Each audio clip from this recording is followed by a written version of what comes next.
As I stand before you, I want to speak about something that reshaped my understanding of faith, discipline, and the inner world of the human soul. Because when I began my journey to understand why Muslims pray 5 times a day, I expected to learn history, theology, and culture. But instead, I stepped into a living experience that shook me, humbled me, and taught me truths I cannot forget. I realized this practice is not about rules. It is about remembrance, not about ritual, but about anchoring the heart in a world that constantly pulls it away from its purpose. And as I walked through the villages of my homeland, through the deserts, the mountains, the small masjids where only a handful gather, and the grand mosques where thousands stand shoulder to shoulder, I saw something that struck me deeply. Muslims do not pray 5 times a day because life is easy. They pray because life is heavy. And they know that without these moments of returning to Allah, the heart becomes lost in the noise of the world. When I observed them at Fajr, rising before dawn, leaving comfortable sleep behind, standing in silence as the world remained dark, I realized this prayer is not a command. It is a victory over the self, a moment where a believer says, "My soul is greater than my comfort." And I saw how this early prayer trains a person to face the day with clarity, purity, and strength. At Dur, when life is rushing with pressure, responsibilities, deadlines, heat, noise, and the burdens of survival, I watched Muslims stop everything. Work paused, conversations paused, the rush paused, not because the world gave them permission, but because their heart remembered its creator. And I felt something powerful. If a human being can pause in the peak of their daily struggle to turn to Allah, that person becomes unbreakable. Because nothing in the world can overpower a heart that knows where its strength comes from.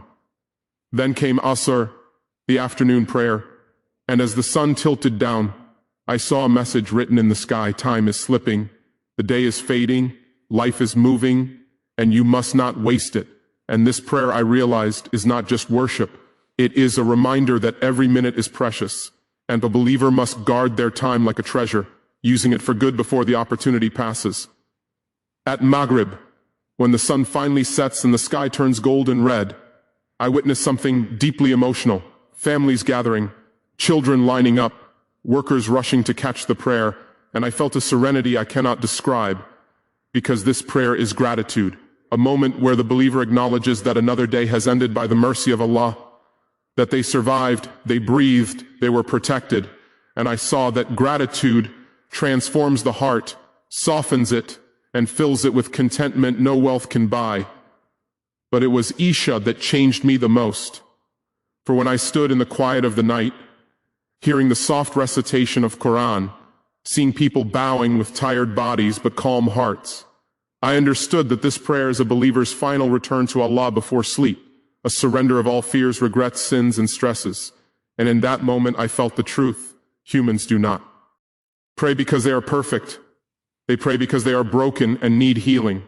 They pray because their hearts bleed and need peace. They pray because the world exhausts them, and only Allah can restore them.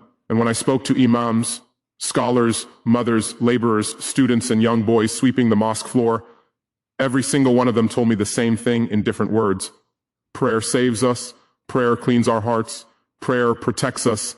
And I realized that these 5 prayers are like 5 drops of pure light falling into the soul throughout the day, washing away darkness, washing away arrogance, washing away anxiety, washing away despair, until the heart becomes light again. And as I listened to the adhan echo across the land, as I watched Muslims stop everything the moment they heard Hayya ala Salah, I understood the real miracle. The world may change, technology may advance, nations may rise and fall, but Muslims remain connected to Allah through these moments, holding onto a rope that never breaks, a rhythm that never changes, a guidance that never fails. And that is why I now say openly, anyone who prays 5 times a day is not ordinary, because prayer builds a warrior's discipline, a leader's courage, a believer's humility, and a heart's tranquility. And those who bow their heads to Allah cannot bow their heads to fear, injustice, or oppression. And this is the secret I learned on my journey. Muslims pray not because they have nothing else, but because they have understood that everything depends on Allah. And once a human being realizes this, they walk through life with a peace the world cannot understand, and a strength the world cannot destroy. I realized that the true secret of these 5 prayers is not only in their timing or their discipline, but in the transformation they create inside a person. Because the more I traveled, the more I listened. The more I observed, the more I felt that every prayer is like opening a door that the world keeps trying to close, a door to peace, to clarity, to light. And I met Muslims who told me that without prayer, they would have been lost to anger, to stress, to grief, to hopelessness. And I saw with my own eyes how prayer reshapes broken hearts and lifts people from darkness they thought they'd never escape. I met a man who had lost everything, his job, his home, his family. But he told me with tears in his eyes that when he stood for Fajr in the cold morning air, he felt a strength descend upon him that pushed him to keep going. Because that prayer reminded him that Allah never forgets his servants, even when the world does. I met a young woman who prayed dua quietly between her university lectures, and she told me that prayer protected her sanity in a world full of pressure and noise, because it gave her a moment where her heart could breathe. I met an old man in a small masjid who could barely walk, but who refused to sit during Asr, because he said, "I have stood before my Lord for 60 years. I will stand as long as I can." And when I looked at his face, I saw a peace that no medicine, no wealth, no achievement could ever give. And as Maghrib painted the sky with its colors, I met a group of young boys who rushed from playing football to catch the prayer. And one of them said something so pure it stayed with me. When I pray Maghrib, it feels like Allah is welcoming me home. And that moment made me understand the innocence of a heart connected to Allah. Then came Isha. And during this night prayer, I saw an entire community gather, not for show, not for competition, but because they genuinely wanted to end their day in the presence of Allah. And when they finished, they sat together, smiling, talking, encouraging each other. And I realized that prayer doesn't just buoy LD individuals, it builds unity, trust, and love among people. And as I walked back under the soft glow of streetlights, hearing the last echoes of recitation fade into the night, I felt a question rise inside me. What would the world look like if every human paused 5 times a day to reflect, to cleanse their heart, to thank their Creator, to ask for guidance instead of drowning in pride? I believe the world would be calmer, kinder, gentler, more just, more honest, because the person who remembers Allah regularly cannot easily hurt others, cannot easily lie, cheat, oppress, or hate, because prayer humbles the ego and softens the soul. And in those moments, I understood something profound. Muslims pray 5 times a day, not because they are forced, but because they have found a kind of peace the world cannot give, a peace that comes from kneeling before the one who controls all affairs, a peace that teaches you to let go of what you cannot control, to trust what Allah has written, to believe that hardship carries wisdom, and to walk through life with dignity, even when the world tests you. And I returned from this journey with one final realization: prayer is not a burden, it is a lifeline, a shield, a healing, a compass, a teacher, a purifier of the heart. And once a person experiences its power, they pray not out of obligation, but out of love, because in every sajda, in every whisper, in every moment of surrender, they feel Allah closer than their own heartbeat. And this closeness gives a strength that no nation, no fear, no difficulty can break. I realize that the 5 daily prayers do not only shape a person's relationship with Allah, they also shape their relationship with themselves, with their time, with their emotions, and with the people around them, because every prayer pulls a believer out of the chaos of the world and brings them back to the center of their purpose, reminding them that nothing lasts except what is done for Allah. And I saw how this constant reminder affects the human heart in ways that are almost invisible but incredibly powerful. I sat with a teacher who told me that prayer taught her patience with her students, because every time anger rose inside her, she remembered that she would soon stand before Allah, and her heart softened. Her voice calmed, and her actions reflected mercy. I sat with a young man who used to fall into bad habits, but he told me the moment he began praying consistently, the strength to resist temptation grew inside him. Not because someone was watching him, but because he felt accountable to Allah in every moment. I met a businessman who said that prayer kept him honest, because he could not cheat a customer and then stand before Allah minutes later asking for blessings. And it struck me how prayer cleanses not only the soul but the character, turning human beings into better neighbors, better leaders, better parents, better friends, and better servants of their communities. And I noticed something else.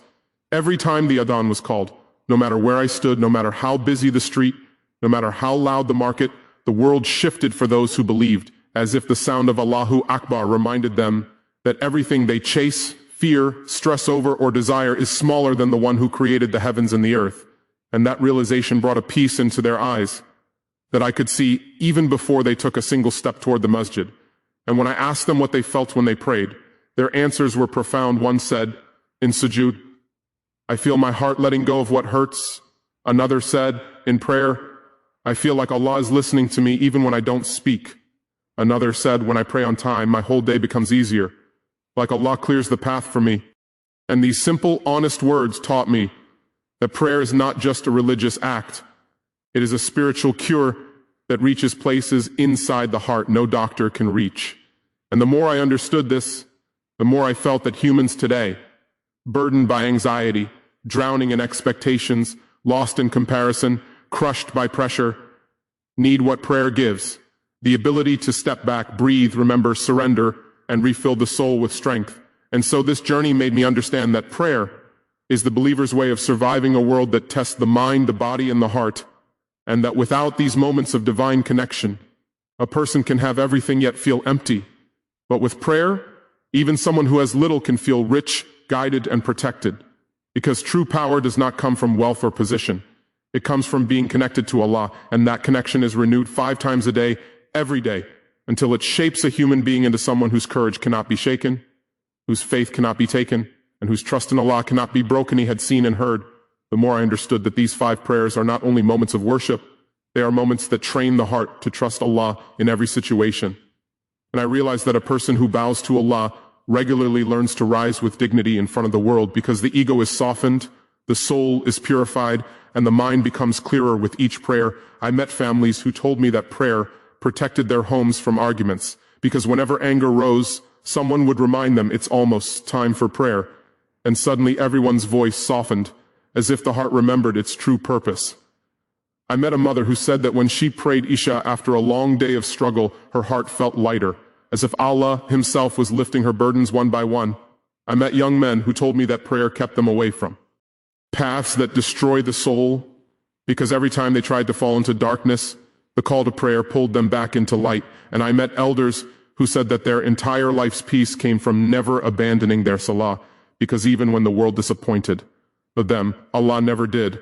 And this understanding settled so deeply in me that I found myself wondering how many people in the world are suffering simply because they do not have a moment to release their pain, to speak to their Creator, to cry to someone who always listens. And that is when I realized the true miracle of prayer. It gives every person, strong or weak, rich or poor, educated or uneducated, a direct line to the Lord of the universe, without permission, without conditions, without barriers. And this equality is something I have not seen anywhere else.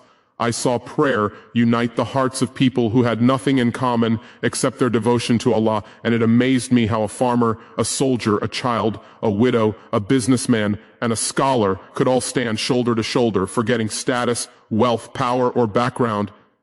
And in that moment I realized Islam does not just teach equality. Islam lives it through prayer. And as I watched these communities gather day after day, I felt something beautiful. Prayer does not just connect the believer to Allah. It connects people to each other, building a society where compassion grows, where the strong support the weak, where the rich remember the poor, where the young respect the old, and where unity becomes a living reality instead of a slogan. And at that moment, I understood why Muslims protect their prayers with such devotion, because the 5 daily prayers are the structure that holds their spiritual, emotional, and moral world together. And without this structure, the soul would easily collapse under the pressures of life. And as I walked under the sky, after another Isha prayer, I felt a truth settle in my heart. The person who keeps their prayers keeps their peace, and the one who keeps their peace keeps their strength, and the one who keeps their strength becomes a beacon of stability in a world drowning in confusion. And that is why I now believe that prayer is not just part of a Muslim's life. It is the source of their resilience, their courage, their identity, and their unshakable connection to Allah.